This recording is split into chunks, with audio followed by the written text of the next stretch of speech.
بسم اللہ الرحمن الرحیم۔ مجھے سوال کیا گیا کہ سید صاحب صوفیہ کے کن کتب میں صوت سرمدی کا تذکرہ موجود ہے؟ تو جواب حاضر ہے۔ بخاری شریف کی پہلی حدیث مبارک میں لکھا ہے کہ حضور اقدس صلی اللہ علیہ وسلم غار حرا میں اس آواز کو سنتے تھے جو بعد میں جبریل علیہ السلام کی آواز میں بدل گئی۔ اس کے علاوہ بھی صوفیہ کرام کی کتابوں میں اس کا تذکرہ موجود ہے۔ تعلیم غوثیہ میں سید گل حسن شاہ قادری فرماتے ہیں، شغل صوت سرمدی جس کو اند اور آواز کن بھی کہتے ہیں، یہ وہ آواز ہے جو ازل سے جاری ہے اور ابد تک جاری رہے گی۔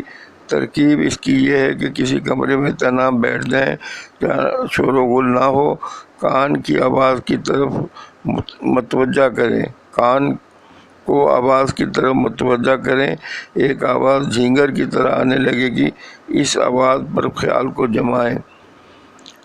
تو بعض لوگ سوراخ میں جو ہے کانوں کے سوراخ میں روئی اور تیل لگا کر یا سیاہ مرچ رکھ کر لپیٹ کر اس کو کان میں رکھ لیتے ہیں تاکہ آواز زیادہ واضح ہو جائے۔ تو جب کان میں روئی رکھی جائے تو احتیاطاً دھاگا بھی باندھ لیا جائے تاکہ وہ کان میں زیادہ آگے نہ چلی جائے اور پریشانی کا سبب بنے۔ تو یہ آواز چند روز میں خود بخود ہر جگہ چلتے پھرتے آنے لگتی ہے، پھر اس قدر اس کا شور ہو جاتا ہے جیسے کاروان کے گھنٹے کی آواز، جھرنا گرنے کی آواز، اذان کی آواز وغیرہ۔ ان آوازوں سے آدمی مست و بے خود ہو جاتا ہے۔ جو اس آواز کے سننے کی مشق کرے گا وہی اس کے اسراروں سے واقف ہوگا۔ تو اس آواز کو بانگ جرس بھی کہتے ہیں۔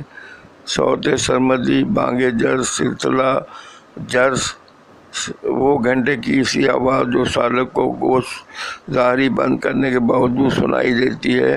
یہ آواز صفت قادریت، عالم بالا کی ایک چیز ہے جو ہر وقت ہر جگہ جاری و ساری ہے، باطنی سماعت کے ذریعے سننے میں آتی ہے۔ اسی صوت سرمدی کی جانب ان اشعار میں ایک اشارہ ملتا ہے کہ کس ندانست کے منزل مقصود کجا ہست، این قدر ہس کے بانگے جرس می آید۔ تو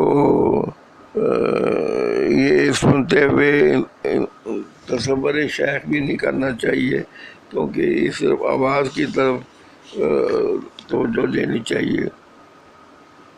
تو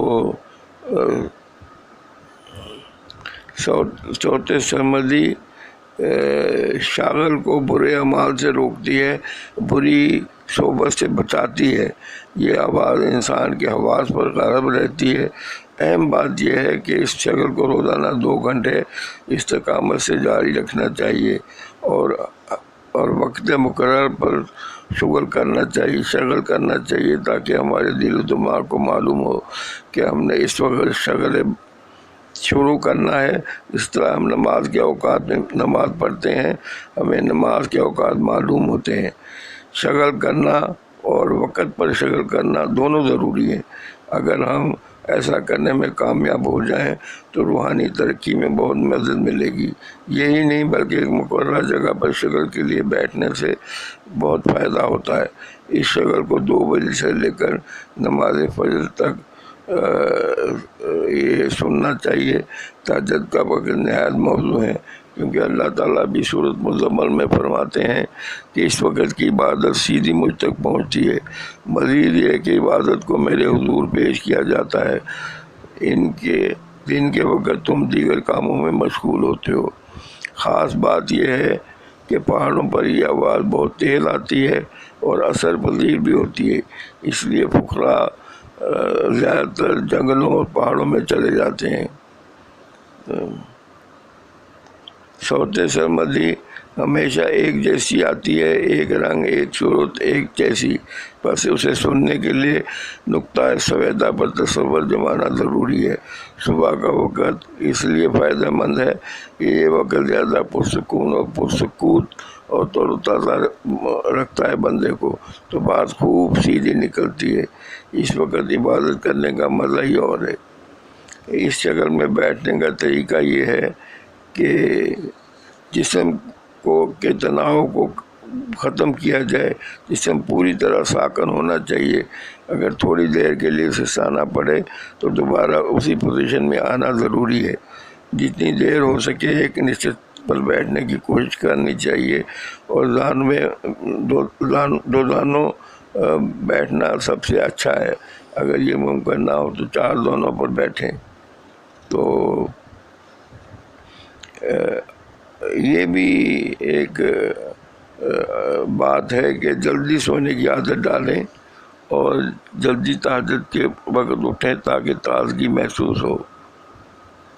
تو انشاءاللہ یہ ذکر جو ہے صوت سرمدی کا قسط وار جاری ہے، تاکہ آپ کو اس کی اہمیت کا اندازہ ہو جائے کہ یہ کتنی بڑی عبادت ہے۔ یہ اللہ تعالیٰ کی طرف سے یہ آواز آ رہی ہے، اس کو آواز کن بھی کہتے ہیں، تو یہ جاذبہ حق سے آ رہی ہے۔ تو یہ قرآن پاک میں ذکر اذکار کے وقت اونگ آ جاتی ہے، جو بہت بڑی نعمت ہے، کیونکہ اس اونگ کے دوران باطن کی کھڑکی کھل جاتی ہے۔ سونے اور جاگنے کے درمیان کی کیفیت ہوتی ہے، اس کو جاذبہ حق کہتے ہیں۔ اسی کیفیت میں روح سمٹ کر دونوں آنکھوں کے درمیان آ جاتی ہے۔ دونوں آنکھوں کے درمیان جو جگہ ہے اسے کعبہ قوسین و ادنیٰ بھی کہتے ہیں۔ معراج شریف میں حضور اقدس صلی اللہ علیہ وسلم کی نظر نہ بہکی، نہ ادھر ادھر ہوئی، صرف اپنے رب کی طرف متوجہ رہی۔ سبحان اللہ۔ صوت سرمدی کی طرف متوجہ ہو کر پورے دھیان سے سننے سے نقطۂ سویدہ پر یکسوئی حاصل ہوتی ہے۔ نقطہ سویدہ سے مراد ہے کہ پیشانی کا وسط بھووں کے درمیان۔ یہ ہمارا نفس دنیاوی خواہشات کی طرف تبھی مائل ہوگا جب وہ دنیا میں پھیلے گا۔ جب وہ نقطہ سویدہ سے اتر کر حواس خمسہ کی طرف آتا ہے تو تبھی ہم ان حواس کے ذریعے ورغلائے جاتے ہیں۔ جب نفس آنکھوں کے پیچھے یکسو ہو اور 9 دروازوں پر پھیلا نہ ہو تو ہم قدرتی طور پر حواس کی لذت سے بچے رہتے ہیں۔ صوت سرمدی ہمیشہ ہمیں خواہشات نفسانی سے بچاتی ہے، کیونکہ یہ آواز مستقیم سے نفس آنکھوں کے پیچھے یکسو ہو جاتی ہے۔ صدق اللہ مولانا العظیم۔ انشاءاللہ اس پر مزید گفتگو ہوگی۔